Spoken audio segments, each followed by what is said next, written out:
Mais pas n'importe qui d'entre nous peut comprendre le sens, l'objectif d'un verset. Quand par exemple vous avez, là c'est vraiment simple, c'est élémentaire, quand Allah subhanahu wa ta'ala dit dans le Coran, إذا جاء بعد أعوذ بالله من الشيطان الرجيم بسم الله الرحمن الرحيم إذا جاء نصر الله والفتح ورأيت الناس يدخلون في دين الله أفواجا. Quand Allah subhanahu wa ta'ala dit ça, vous savez, si vous regardez les tafsirs qui vous le contextualisent, que c'est l'annonce de quoi? C'est l'annonce de sa mort.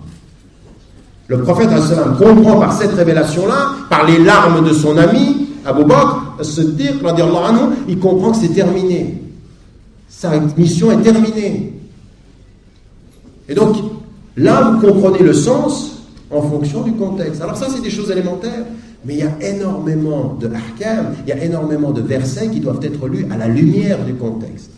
De sabab et de nuzul, c'est-à-dire pourquoi ça a été.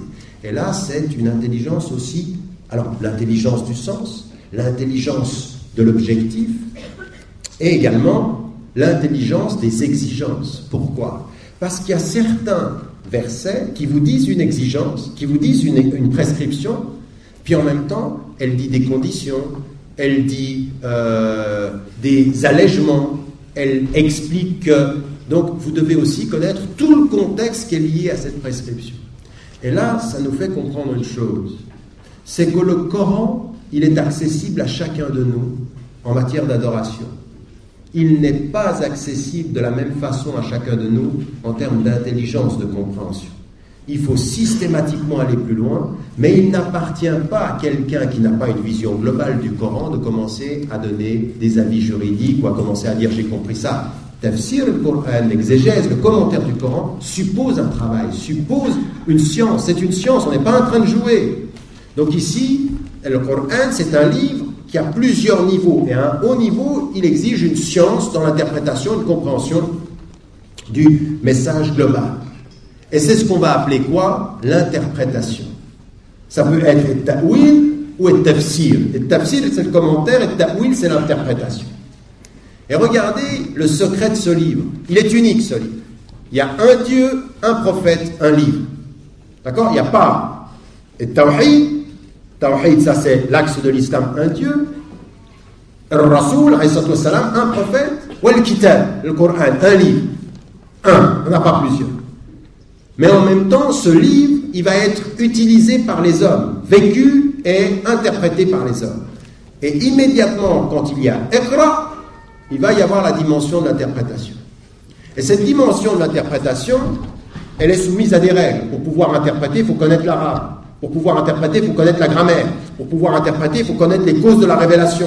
Pour pouvoir interpréter, il faut connaître les circonstances, pour savoir qui était impliqué, pourquoi est-ce que ça vient à ce moment-là. Il faut connaître le message global. Ça demande un savoir. Mais ce que vous allez voir par rapport à cela, c'est une chose extraordinaire. Un livre et plusieurs interprétations acceptées depuis le départ.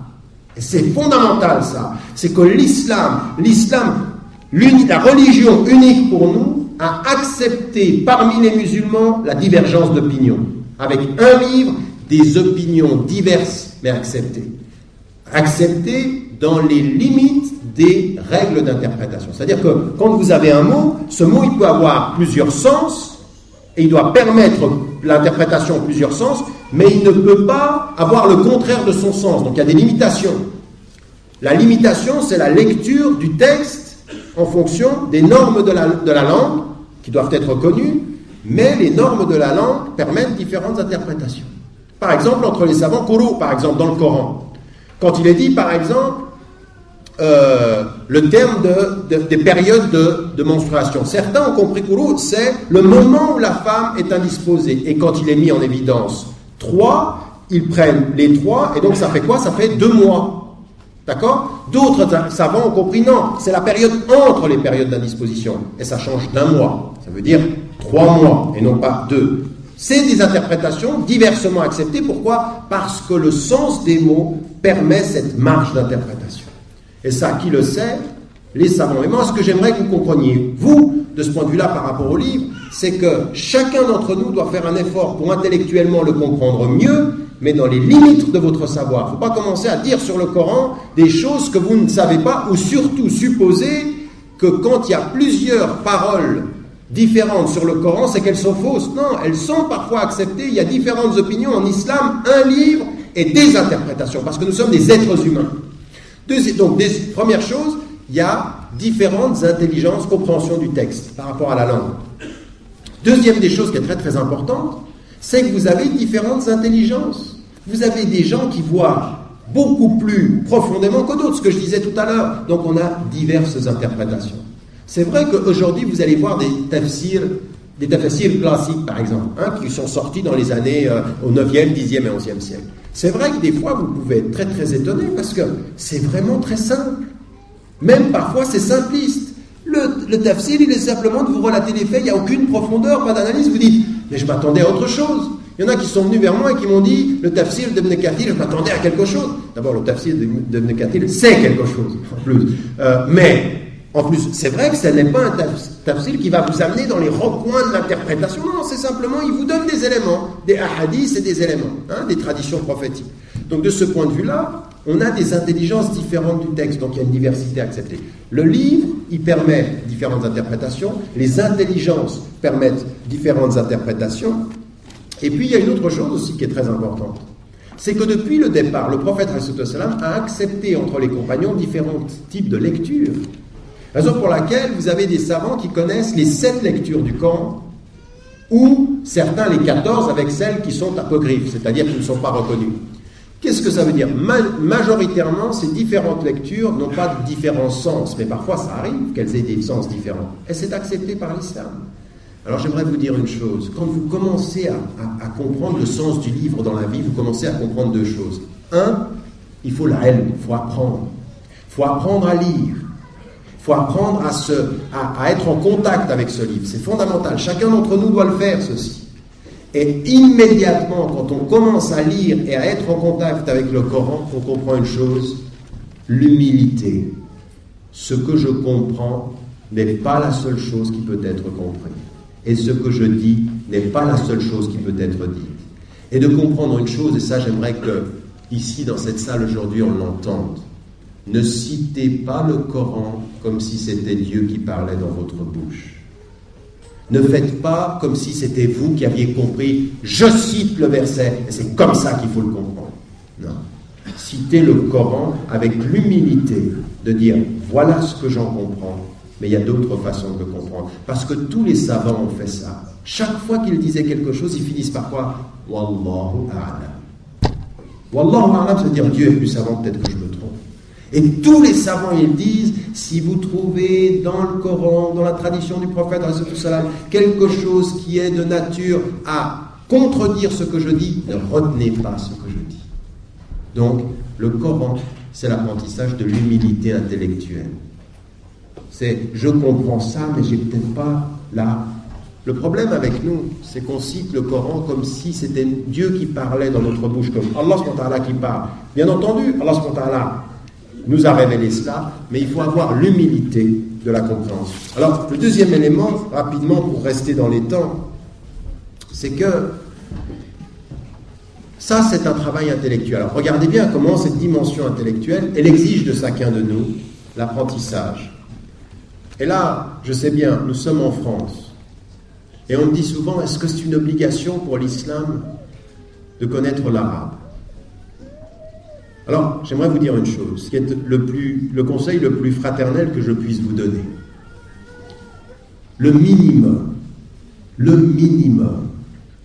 c'est d'apprendre l'arabe pour pouvoir avoir une lecture du Coran. Le minimum.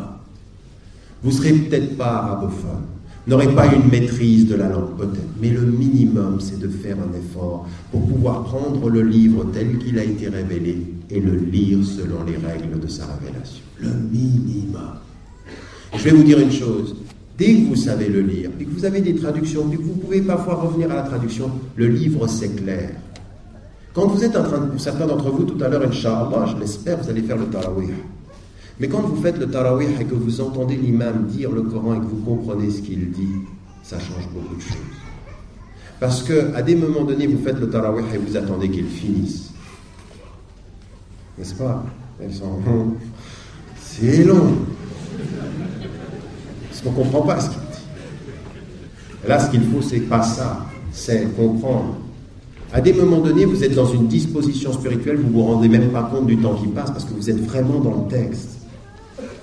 Et alors, qu'est-ce que ça veut dire? Parfois, il faut se préparer. Vous savez que dans le Tarawih, il va dire ça. Vous prenez le texte, vous le lisez, et même vous le lisez en français pour savoir ce qu'il va dire. Comme ça, vous suivez un peu, vous avez des mots qui viennent. Plus vous faites ça, plus les mots vont venir.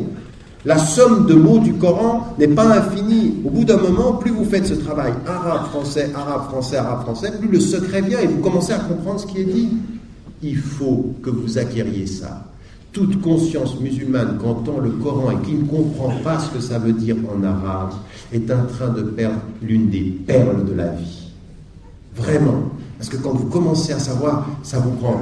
Ça ne veut même pas dire, comprenez-moi bien, que quand vous ne savez pas, ça ne vous prend pas. Allah subhanahu wa ta'ala, il a mis du secret dans cette langue. Des fois, tu ne comprends rien et ton cœur, il part avec. Je rappelle toujours cette histoire-là d'un jeune homme. Moi, je vous le dis, mais je ne vous le dis même pas en plaisantant, ça a été un de mes chiours dans cette vie-là, en France. Ce jeune homme de 14 ans qui, un jour, à la fin d'une conférence comme celle-ci, dans une mosquée, me regarde droit dans les yeux avec les yeux rouges par la drogue et qui me dit « Pourquoi vous ne parlez pas de ce qui nous intéresse? Pourquoi vous êtes toujours dans les nuages? Pourquoi vous ne parlez pas de notre vie ?» Et ce jeune homme, je voulais le prendre avec moi pour aller discuter. Il se trouve que j'avais ma voiture à l'extérieur de la mosquée. Je l'ai pris, je l'ai mis dans la voiture. Et je ne sais pas ce qui m'est arrivé. Je veux dire, j'ai poussé la cassette. Je le voyais, il n'était pas bien, il était comme ça. J'ai poussé la cassette et le Coran s'est mis en marche. Il s'est mis à pleurer. Il était loin, il comprenait. Après, je l'ai su, il ne comprenait pas. Il ne savait pas l'arabe. Mais il y a quelque chose qui l'a pris. Il m'a dit, c'est ça. Il se mettait à pleurer. Alhamdoulilah, maintenant, il est plus près et ça avance.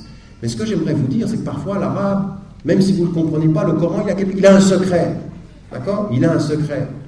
Youssouf Islam, Cat Stevens, s'il est venu à l'islam, il a dit, vous savez, moi, c'est pas les hommes. Qu'on ne soit pas prétentieux, c'est pas nous qui avons amené des fois les gens à l'islam. Des fois, c'est l'exemple des jeunes. Mais lui, il a dit, moi, c'est le Coran. Jeffrey Lang, un de ceux qui écrit le plus aux États-Unis, il a dit, c'est pas les hommes, les musulmans n'ont pas amené à l'islam, c'est le Coran. Il y a quelque chose. Donc, même le Coran, quand tu ne comprends pas l'arabe, il a ce secret-là. Mais nous, quand on est avec Allah subhanahu wa ta'ala, quand on sait cela, ceux parmi vous, il faut faire cet effort au moins pour quand vous entendez le Coran lu en arabe, de comprendre ce qui est dit. Au minimum ça, pour que vous ne soyez pas simplement des gens qui répètent les mots et qui n'en comprennent pas le sens. Donc il y a un secret. Il y a un secret et le Coran spirituellement, il parle à plusieurs niveaux. Il parle effectivement simplement parce que il est construit, et c'est pour ça qu'il est dit dans le Coran. Venez avec une sourate, venez avec 10 sourates, venez avec un Coran comme celui-ci. Jamais personne n'a pu rentrer en compétition avec ce texte. Non pas simplement pour la forme, mais cette forme particulière, cette façon de revenir sur la sonorité, cette façon de nous prendre, lorsqu'on qui nous parle, c'est quelque chose qui parle à ton cœur, c'est quelque chose qui nous parle et vis-à-vis de laquelle il faut se mettre en disposition. Raison pour laquelle il faut savoir écouter ce Coran. Ansitu est-il dit dans le Coran, ça veut dire taisez-vous, c'est-à-dire faites silence. Il y en a certains d'entre nous, vous savez, il vaut mieux éteindre le Coran quand vous parlez que de le mettre en bruit de fond. Il y en a certains, ils l'ont dans la voiture, puis commencent à parler. Là, non, attention, là aussi, adab. D'accord, adab, ça c'est vraiment important, c'est-à-dire qu'il faut faire attention à ce Coran. Vous l'écoutez, vous ne l'écoutez pas, mais vous ne le mettez pas, c'est pas la télévision qu'on met en toile de fond ou en musique de fond, non, c'est pas la radio. D'accord? Et là, de ce point de vue-là, il faut une attitude aussi de concentration quand on le lit. Ça, c'est le premier élément. Le deuxième élément, c'est qu'il a aussi des secrets, c'est ce que je voulais vous dire. À un moment donné, plus on le lit, plus il révèle ses secrets. Alors, pourquoi est-ce qu'on le lit si souvent? Parce que c'est dhikr, justement, il le rappelle. Mais plus notre vie avance, plus on vieillit, plus chaque fois qu'on l'entend, il dit autre chose. C'est jamais la même chose. Et ça vient d'où? Ça vient du rapport que l'on a avec son cœur. Ça vient du rapport qu'on a avec sa vie. Et là, chacun d'entre nous, c'est pour ça que le prophète disait Allahumma ja'alna min ahli al-Qur'an. Dieu fait que nous soyons des gens du Coran. C'est-à-dire ces gens qui sont dans la lecture et qui font tout ce travail spirituel d'en comprendre le secret. Et là, à des moments donnés, il ne faut pas commencer à y ajouter de la quantité.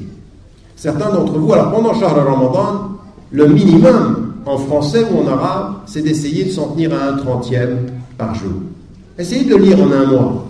Si vous ne pouvez pas, la moitié, mais vous devriez pouvoir avoir des moments comme ceci où vous avez un temps, vous lisez 1/30, de façon à avoir lu tout ce Coran. Si vous pouvez le faire en arabe, ala barakatillah. Si vous ne pouvez pas, vous le faites en français. Mais avoir cette... Et là, ça c'est pendant le mois du Coran, et il faut le faire bien, de façon concentrée. Mais dans la vie de tous les jours, comme le mois du Ramadan, c'est une école pour tout le reste des mois, il faut avoir un contact régulier, quotidien avec ce livre. Et là, j'aimerais vous dire une chose, il y en a certains, ils se disent, chaque jour, je lis 15 pages. Alors ils sont comme ça, chaque jour 15 pages. Effectivement, ils lisent 15 pages, mais comment? Donc ils disent, bon, j'ai 10 minutes, 15 pages, allez, hop. Non, lis 3 versets plutôt que 15, 3 versets bien plutôt que 15 pages. Lis en fonction du temps que tu as et de la disposition spirituelle que tu as. Tu as 10 minutes, lis 2 versets, mais médite-les, réfléchis, sache ce que tu dis. Sache ce que tu dis, c'est-à-dire arrête-toi et comprends ce que tu es en train de lire. Moi, à des moments donnés, j'ai un rendez-vous, j'ai quelque chose, je suis en retard, je m'arrête juste un petit moment, j'ouvre le Coran et le premier verset en haut à droite, je le lis et je m'arrête un tout petit peu, puis simplement je réfléchis à ce verset-là. Et des fois, il vous illumine, des fois même, je vous promets, à des fois même, c'est un signe pour ce qui va arriver. Il m'est arrivé à des moments donnés d'être dans des rendez-vous, je me dis, subhanallah, subhanallah, ce que je viens de lire, c'est quelque chose qui a à voir avec ce qui m'arrive maintenant. Vous ne savez pas. Alors, ceux qui ne croient pas en Dieu disent, le hasard fait bien les choses. Et ceux qui sont avec Ar-Rahman disent, il n'y a pas de hasard. Il n'y a pas de hasard. Et donc ici, il faut ce contact-là. Donc il ne faut pas vous mettre un poids. Le prophète a dit que Dieu aime ces choses qui durent, même si elles sont petites. Donc il vaut mieux avoir un contact comme ceci et pour essayer de trouver les secrets. Et pour trouver les secrets, ça demande de la réflexion. Vous savez en même temps que ce Coran, c'est une formidable protection. C'est un livre de la purification. Et vous avez dans le Coran, وَإِذَا قَرَأْتَ الْقُرْآنَ جَعَلْنَا بَيْنَكَ وَبَيْنَ الَّذِينَ لَا يُؤْمِنُونَ بِالْآخِرَةِ حِجَابًا مَسْتُورًا. Quand tu lis le Coran, nous mettons entre toi et ceux qui ne croient pas au jour du jugement dernier une protection, un voile épais. Alors la circonstance de la révélation, c'est effectivement que quelqu'un venant insulter et s'en prendre, le prophète ne l'avait pas vu. Mais ce que ça veut dire pour l'éternité, c'est que dans la lecture de ce livre, il y a une protection, ça te protège. Ça te protège. Quand, par exemple, vous allez vous coucher, juste avant de dormir, les deux dernières sourates du Coran, les dire, c'est se protéger. C'est se protéger, d'avoir en permanence à la bouche Ayat al-Kursi, pas comme un pendentif. Pas simplement dire Ayat al-Kursi, non, il y en a qui l'ont comme un pendentif et ils croient que ça suffit. Ça, c'est de la superstition. Oui, Ayat al-Kursi, c'est bien de l'avoir, mais pas en pensant, puisque je l'ai là, je suis protégé. Non, c'est comprendre ce que l'on dit. Ayat al-Kursi, c'est le verset tiré de Surat al-Baqarah, qui est une protection contre ce qui peut nous arriver de mal. Mais là, on est dans l'ordre de la spiritualité. C'est comme ça qu'il faut être avec le Coran. C'est savoir que c'est vrai ce que je vous dis. C'est pas visible, mais c'est vrai. Il y a plein de choses qui sont vraies, qui sont pas visibles. Je peux vous donner un exemple. Je ne le ferai pas, c'est Ramadan. Je peux frapper le frère. Il aura mal, c'est vrai, et ce sera invisible. Vous ne verrez pas son mal et il aura mal. Il y a plein de choses vraies qu'on ne voit pas. Plein dans la vie. La spiritualité, c'est ça. C'est de savoir vrai ce que mes yeux ne voient pas. Et c'est vrai. C'est la formule de Ibn Mas'ud toujours. C'est vrai cela. Donc de ce point de vue, il faut véritablement faire tout ce travail et savoir que c'est une protection. Donc à des moments donnés, quand vous vous sentez vulnérable, quand spirituellement vous vous sentez vulnérable, des fois, il faut se revenir au texte, s'isoler du monde, faire un exil vers le texte. Exile-toi d'eux d'un bel exil, c'est parfois ça. L'exil, c'est parfois le retour au livre, retour à lui, ça veut dire retour à moi. Le livre, c'est ce par quoi je reviens à Dieu en pensant à moi. Le livre, c'est ça, je reviens à Dieu et je pense à moi. C'est-à-dire que le livre, il me renvoie à moi, toujours. Et je pense à lui. Et ça doit être... C'est comme ça que les secrets sont révélés. C'est comme ça qu'on comprend la dimension spirituelle. Quand le prophète, il va vers les compagnons, il dit, est-ce que vous pouvez lire le tiers du Coran une nuit? Il dit, mais non. Comment est-ce que je peux lire le tiers du Coran une nuit? C'est pas possible. Il lui dit, lis Surat al-Ikhlas. أعوذ من الشيطان الرجيم بسم الله الرحمن الرحيم قل هو الله أحد الله الصمد لم يلد ولم يولد ولم يكن له كفوا أحد صدق الله العظيم. Je viens de lire un tiers du Coran. Là, c'est pas vrai. Je viens simplement de lire 5 versets. Mais quand je le lis de tout mon être, de tout mon cœur, et que je suis avec l'unique, là, c'est un tiers du Coran. Vous voyez la différence? Vous pouvez lire à la surface et lire avec le cœur. Cette dimension, c'est là que le Coran devient un chemin. C'est là que le Coran devient vraiment ce chemin, cette guidance. Hudan lil muttaqin. Hudan, c'est-à-dire véritablement un vrai travail qu'il faut faire sur soi. Posez-vous la question. Chacun d'entre vous, aujourd'hui, ici, c'est là, on est là pour la responsabilité personnelle. On n'est pas là simplement pour se réunir à 400. On est là pour se poser la question spirituellement. Mais qu'est-ce que je fais, moi, de cela? Quand on est dans une société, c'est là que c'est le plus important, quand on est dans une société qui est une société où on a du confort, où on a de la consommation, la relation avec le Coran est un djihad. La relation avec le sens spirituel, ça devient un djihad, c'est-à-dire laisser les choses, laisser la consommation, laisser les choses qui nous prennent, et puis venir finalement prendre du temps pour lire et comprendre le science du savoir. J'aimerais vous dire une chose, plus vous lisez le Coran, plus vous avez envie de savoir de choses. Parce que ça vous parle de tellement de choses, vous avez envie de connaître plein de choses. Connaître, mais pas simplement les sciences islamiques, toutes les sciences. Vous avez envie, vous devenez curieux des hommes. Parce que le Coran, il vous renvoie à cette curiosité-là. Allez de par le monde et regardez, c'est ce que nous dit le Coran. Et nous, on est là, on lit ceci de façon beaucoup trop mécanique. Peu de Coran chaque jour, approfondir cette réflexion-là, comprendre que c'est une protection spirituelle, connaître les quelques sourates, les quelques versets qui sont des protections spirituelles, connaître par exemple que des petites sourates, cette petite sourate qui parle du tremblement comme ça, dont le prophète a dit, elle est comme la moitié du Coran. Et un quart du Coran. Ça veut dire quoi? Ça veut dire méditer ça, c'est petit, mais c'est profond. C'est simple à la compréhension, mais c'est très profond spirituellement. Si seulement on y vient. Alors il y en a, ceux que j'appelle, ceux qui font la prière TGV, vraiment, ils s'expédient ces sourates, ils n'y réfléchissent même pas. Et mieux, parfois ils ne savent même pas ce qu'ils disent. Alors ce travail-là, ça n'est absolument pas possible. Le Coran doit devenir cette lumière, le Furqan, ce discernement dans nos vies et les passages à répéter. J'aimerais terminer, ce sera ma conclusion en 2 ou 3 minutes avant que la prière du Ras, et puis ensuite on reviendra pour les questions, parce que là je vois que c'est le déferlement. J'aimerais simplement terminer pour vous dire une chose. Vous avez 2 solutions avec tout ce qu'on vient de dire. Simplement, effectivement, cette lecture, ou alors faire du livre, du Coran, un livre et un chemin pour aujourd'hui dans votre vie. Et c'est là ce que ça veut dire. Ça veut dire vivre avec lui. Ça veut dire s'inspirer de ses enseignements.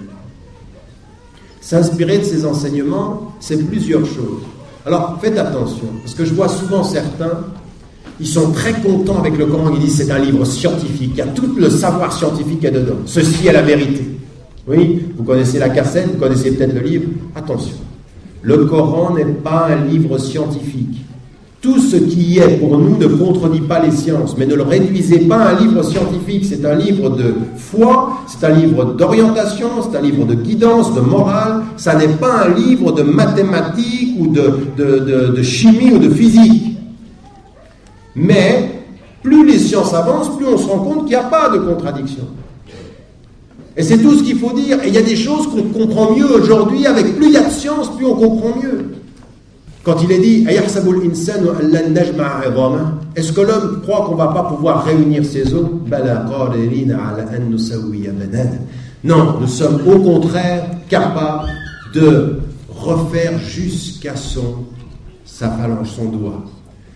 Les premiers musulmans qui reçoivent ça au 7e siècle disent bon, qu'est-ce que ça veut dire?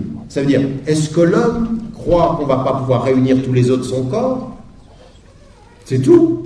Non, nous allons pouvoir faire jusqu'à son doigt.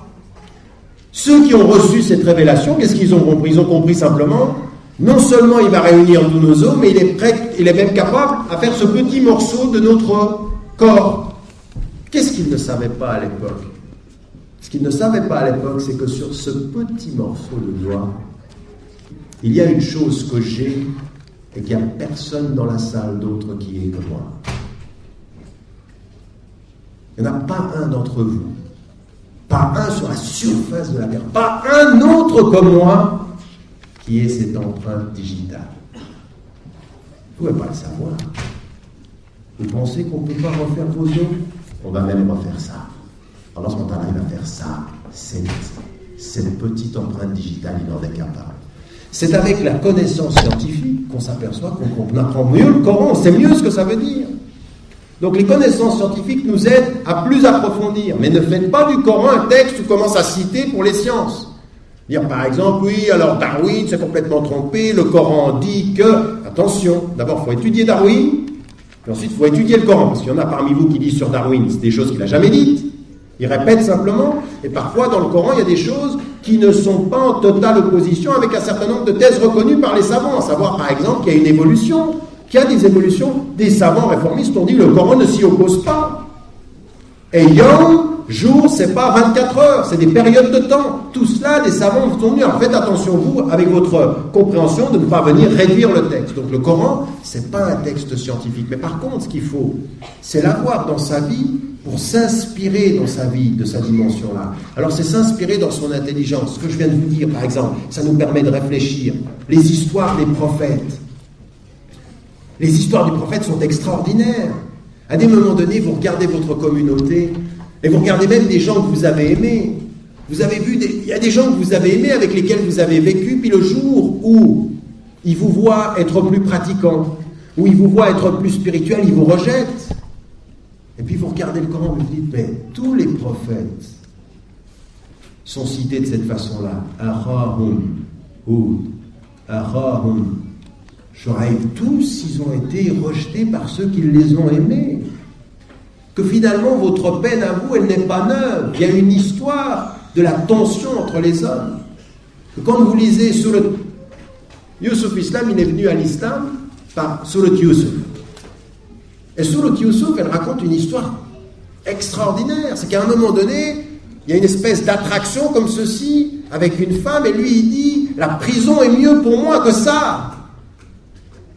2003 à Paris, ça parle encore, non?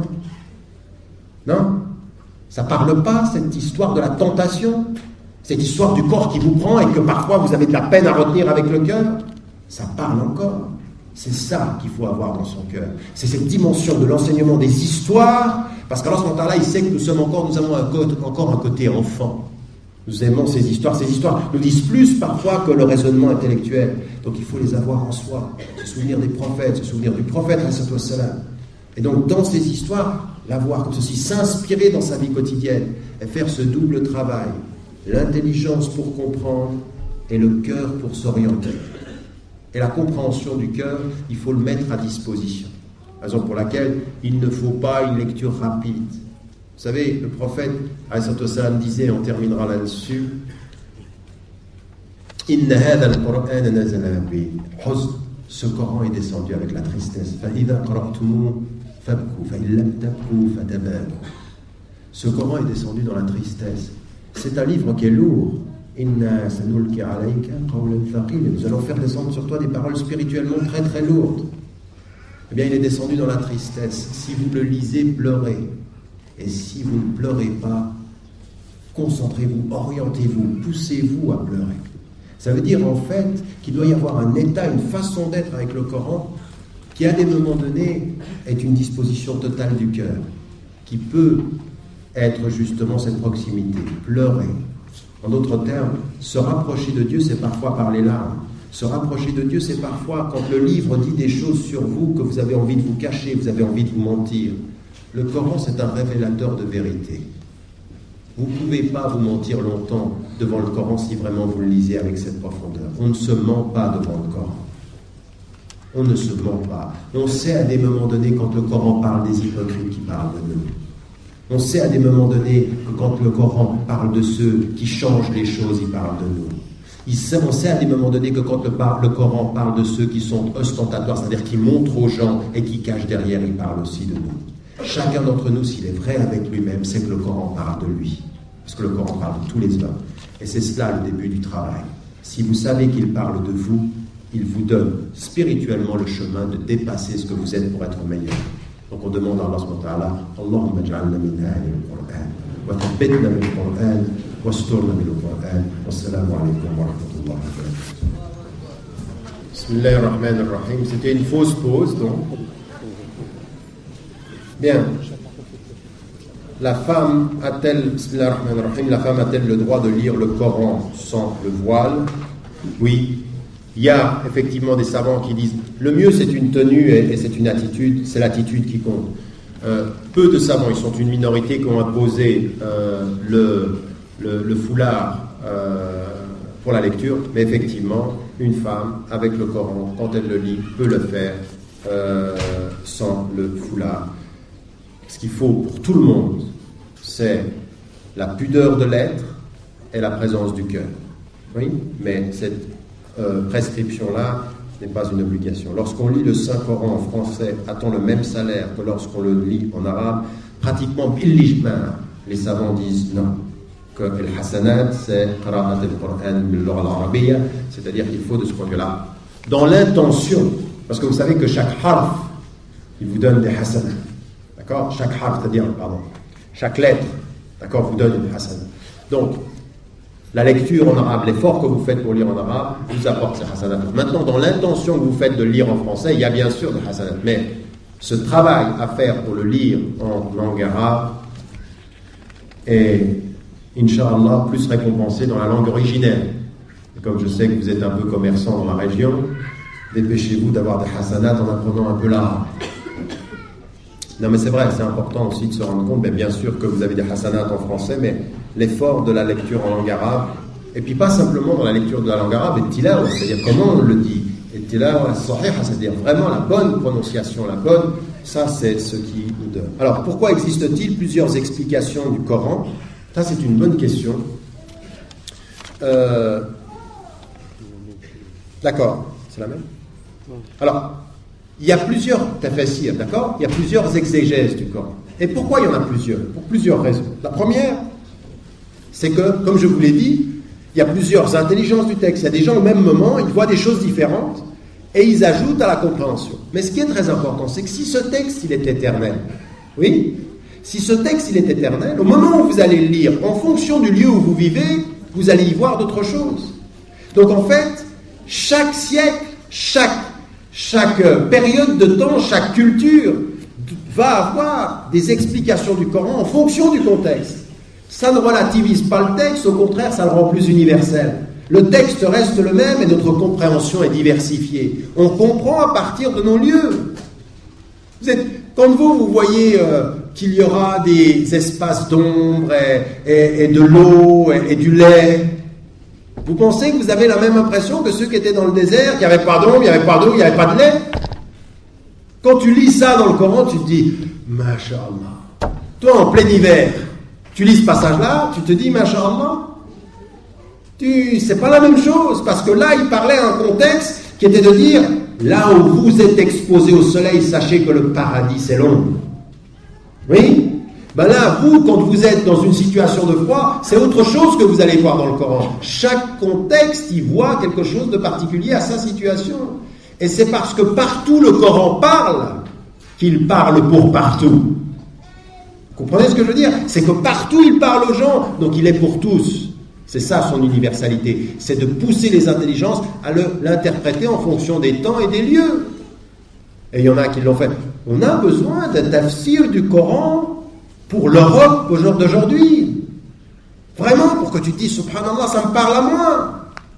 Vous voyez ce que je veux dire? Ça va venir, Inch'Allah, c'est un d'entre vous, ou une d'entre vous. Vraiment prendre le Coran et dire, voilà ce que ça dit, avec un savoir, pas... vous savez ce qu'Abou Bakr a dit, comment est-ce que moi je commencerai à interpréter le Coran et faire une faute devant le Dieu des 7 cieux? C'est-à-dire que c'est grave. D'accord? Donc il faut, de ce point de vue-là, avoir une approche qui est circonstanciée. Juste une chose, le prophète a parfois expliqué des passages du Coran. Il a parfois expliqué ce que ça voulait dire quand on lui posait des questions. Mais il vivait à une époque et ce texte avait pour cette époque un sens spécifique. Pour nous aujourd'hui, il a un sens et un autre sens aussi en fonction de l'environnement. Donc c'est aussi à nous de faire le travail d'explication.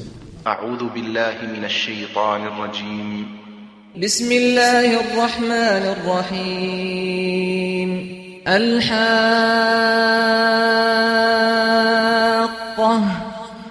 ما الحاقة وما أدراك ما الحاقة.